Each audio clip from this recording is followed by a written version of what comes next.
Hey, move on the road now, boy! I want Constance here, and I meet this writer, a gentleman by the name of, what's your name, sir? Michael Cozier. this is my mom's brother, Michael Cozier. He is also a writer. And Uncle, it's so inspiring to see what you're doing here. You are, tell me a little bit about what you're about. Well dressed at the beach on a Saturday. Alright, well, during the week, I'm a writer. And on weekends, I'm a salesman, seller of my own books. So I come to this beach here, and sometimes they get the people interested, they take one. And when they take one, they always call it back, they want to get our next one, and so it goes. Yeah. Uncle, this is real, from one writer to the next, this is real inspiring to see what you're doing, boy. Because this is an aspect of my work that I neglect. And you just met with some people, they purchase your books. Which books they get from you? This one, and Putting Up a Resistance. Let me see this one here. Yeah. Oh, this is your latest book? Yeah. Out of Murky Waters. Fantastic book. Uncle, I read that book at the beginning of last year. This Putting Up a Resistance. I love this cover. Michael Cozier is a fantastic writer. I'm not just saying that because he's my uncle. I really love his books.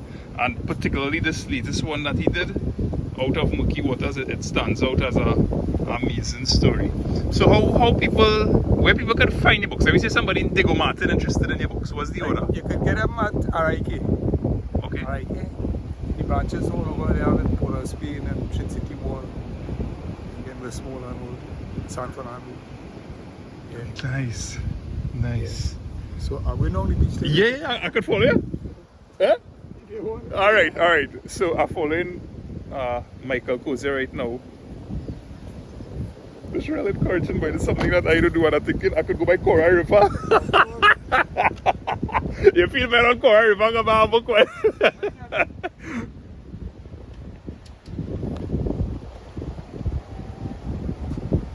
gave you this idea to do this? Why? I mean, it feels so unusual that, like, what make this cross your mind?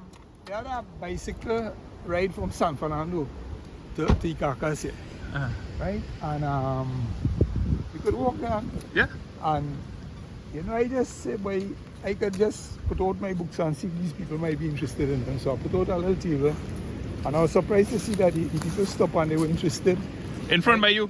Yeah, in front by me. So after I say, look, I'm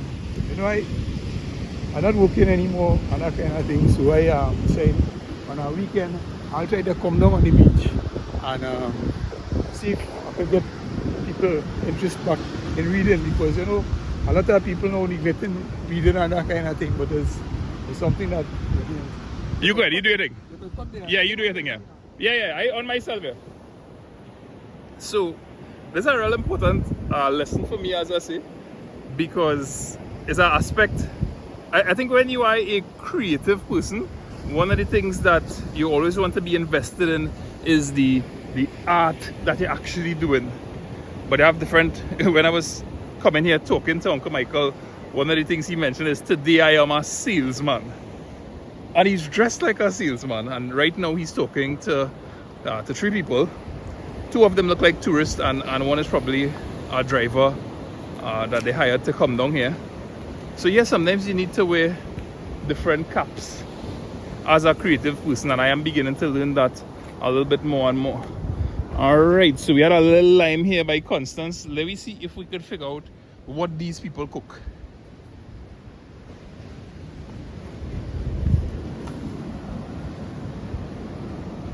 That are Pilsner man on the lime. I don't know what this is. That looks like a mango chow somebody was eating. I want to see if I could figure out what these people was eating here. Little corn curls. They had some kind of juice there, boy. Some Doritos. Good job, man. Good job. You get something to eat, brother? What do you cook? Kind of unfriendly. Just to put it into perspective, yeah. The old house that I wouldn't know at the end of Constant Road, because there's the estate over there. Yeah. So that you see, you notice our platform over there? Yeah. To the left? Yes. That would be somewhere between here and our platform. Well, not far out, but about we say about 300 yards out to sea. Gone. No evidence that was ever here. And I see nice thing about the work that you do, uncle, and writers and create photographers, whatever, different parts. Because in years to come, people will know what existed in this part of the country. It's probably the biggest estate there in Trinidad, in the city right now. All the houses are about more than 60 houses. And you would have written about some of these barrack houses in... Yeah. Show me the cover for that book. That's the Naughty Strike? No, they putting up a resistance. Yeah. This would be our strike. Yeah.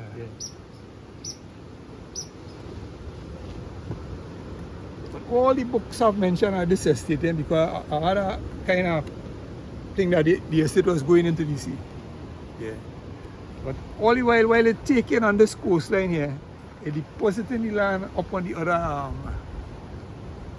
coast here. So if it wash away about 50 acres of land here, it give it back on the next side of the point. That's like where? Lala Road and like Lala Road going further up. Okay. Yeah. So it just eroding and you probably have some new customers here, man.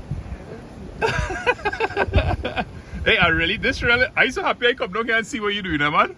There's some big frozen from other while from shrimp. So. Poor nice boy. Who made your wife? I could. She was ever on the YouTube channel. And I did it.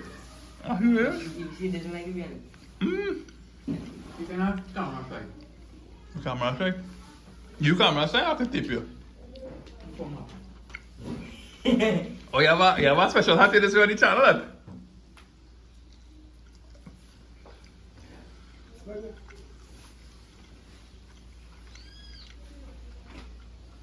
This is Southwest Adventures. So All the way from icacos. all the way from icacos. You have a YouTube channel. Well, some of you all will know his channel. I'll put a link somewhere up on the top of the screen here that you could connect with him. He does a lot of videos on lifestyle in icacos, fishing in. No share something. That's wait. Share after I've seen some pretty colors here, boy, on the wall. That one tastes good, boy, but I'll give me the whole piece.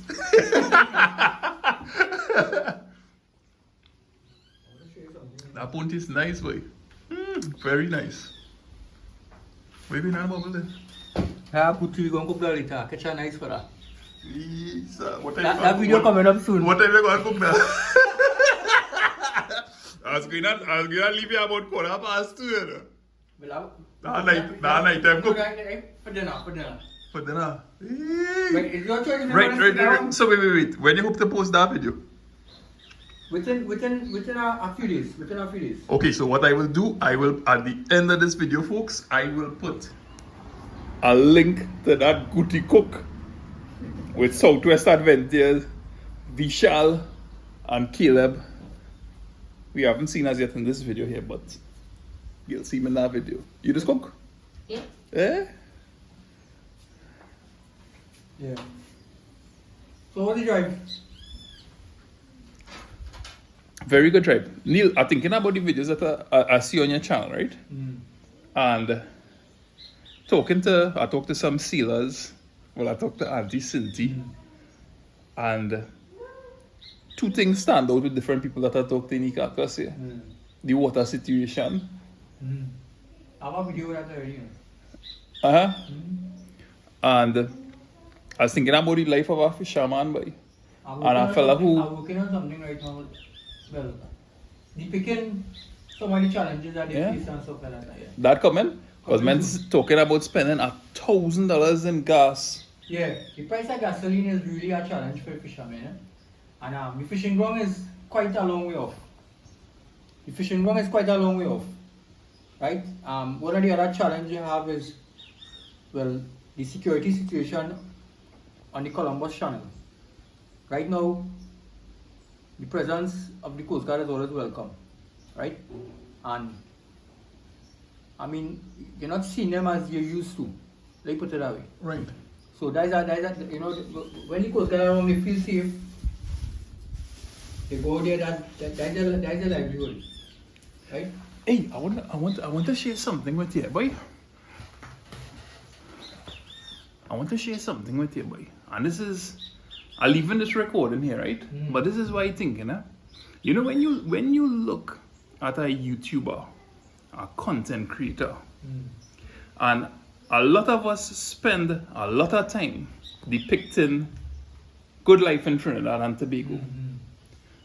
And when I talk to different people in different villages, Neil, people living in fear in this country, a lot of people catching their tail, whether it's migrants, whether it's people facing a lot of hardships. And I have been wondering in recent times if creative people who put in YouTube videos need to be saying a little bit more about what it is this country really going through. Because think about this have no political angle to it. This is not about who is in charge. This is about the reality of the situation, right? And how could I continue to really kind of just showcase good living, good life, good eating, and you have all of this in the background? And what would happen? Can you imagine what would happen if we have about 20 solid content creators who just make a decision? Let me call it a strike. Let me call it a strike. Not creating content, but creating content that is focusing on the reality of what people are going through in this country. Things like the cost of living and all them things. It's tough. It will be almost a kind of embarrassment. Can you imagine our country producing content along the lines for just a month or 2 months straight, saying this is the situation and people live in, this is the situation? That you feel something like that could, I don't use the word embarrass. Impact. But impact and say, but this is our country at war, boy. No, it's really a challenging situation. I mean, So if you're a content creator watching this, we have something to think about or even talk about. Yeah. Even as a family person and being a breadwinner in a family, the reality is that when you get paid, it's kind of like you're living from month to month. You know? That's the reality. So, I mean, I would advise anybody having a sideline hustle is the way to go right now. Whether you sell something on the side, you sell anything that could bring in an extra income. Anything that could bring in an extra income. That's the reality on you go. So we're going to fish. You want to go and do our fishing this evening? What time is it leaving? We leave in our next half an hour, maybe next half an hour. Okay. We had planned to go out on a boat, but imagine this, they started to hold so much of Cavalli that the price dropped from, I think it's about $7 or $8 to about $3 or $2 a pound for Cavalli. Imagine that. So that's one of the challenge the fishermen face as well. When a lot of fish is being caught, the prices will go all the way down. And you still had to make $1,000 to cover your gas You price. have to cover your gas, you have to pay for tractor to pull up the boat. Sometimes when you go to the trawlers to get bait, you have to probably take a chicken or two, or maybe give them some cigarette and butter for the bait. That's the reality, right? And then you have expense with the tackles. Tackles not very expensive, eh? Hook, line, sinker, all those things have a cost attached. So that's the reality right there. Oh, I was talking about it just now. Good shot, That's Caleb from Southwest Adventures. So here we are going on, right, folks? I'm not going to get to join these boys on the fishing, but I will put links to the channel down below that you can click on it, see the work that they're doing. I hereby Uncle Frankie. This is Mommy's brother. I will pick some 5 fingers to try to carry. That'll make a nice show. Yeah. It's okay, Uncle. It's okay. So what are you doing? Huh? Yeah. I'm selling out the ducks and them. With the farm ducks. They're cheap now. So people more buying that than these. So I go concentrate more on layers. If you are taking any breadfruit, give your mother. I go get my mother-in-law. If Louis is here, you bring breadfruit and you give your mother.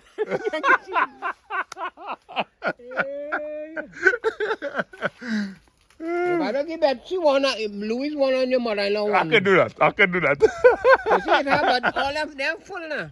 Yeah. Oh gosh. Right. Right, you know. Go.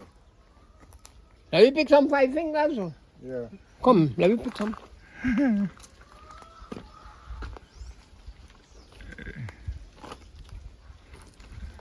Taste that.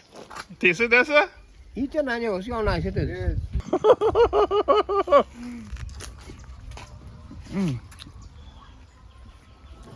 As a little boy, sorry, as a little boy, I never liked 5 fingers. Mm. Mm. Mm. I 5 fingers. It's nice too I much. make a nice crown.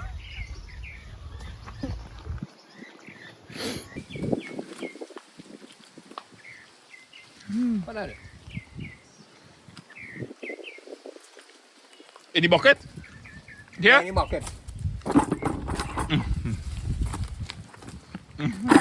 And when they bounce you, I just fly back out. So the kubo and them just come to the dock.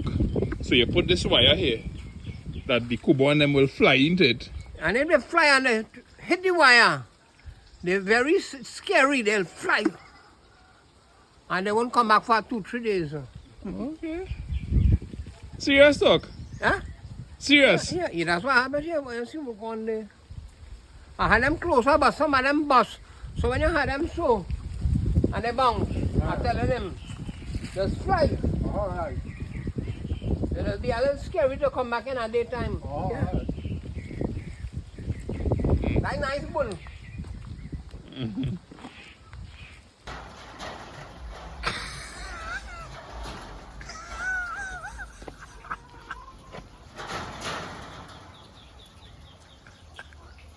A hook is a dangerous thing, you know.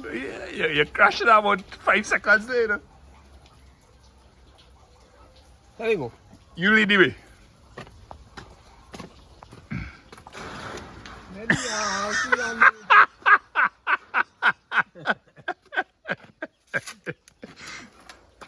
You say a deaf man like a blind too?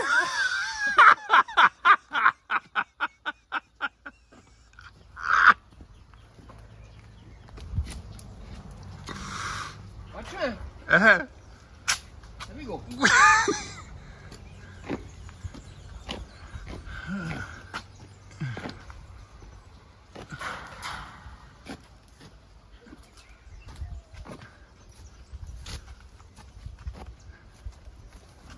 See if you see any full towers up here. See if you see any towers up looking full. Okay. You know when a towers up full of it there? No?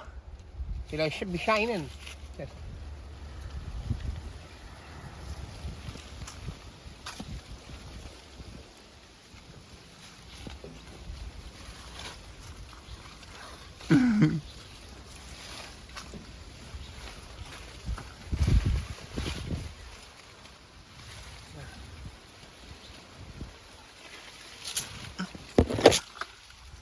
We can try this one, you know.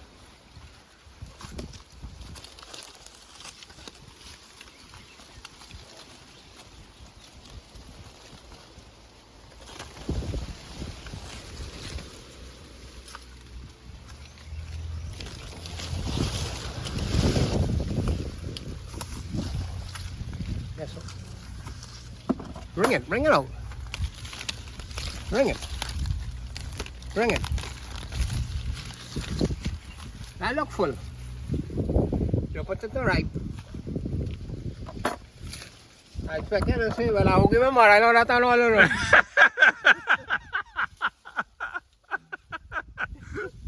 I'm going to give my money to it.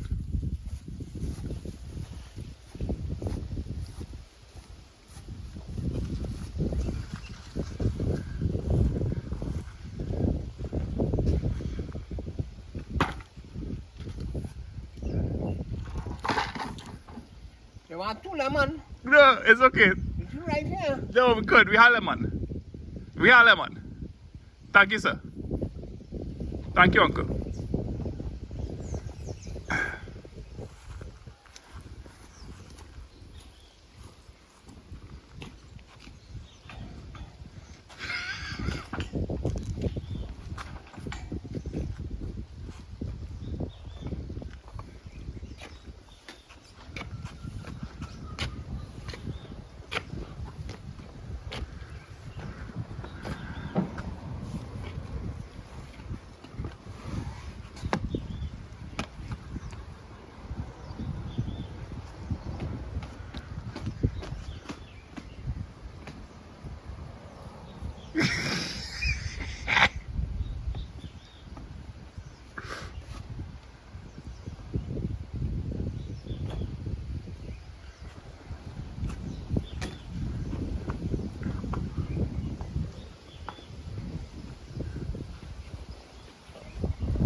I will give my mother-in-law that too. Hold on one. I will give my mother-in-law that.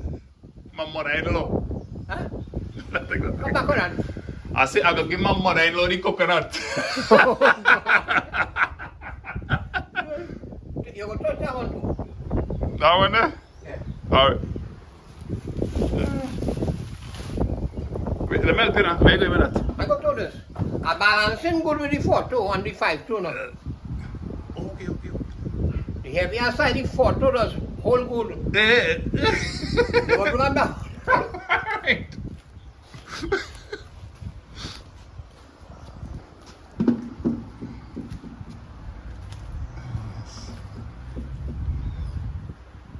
Green of the land, boy.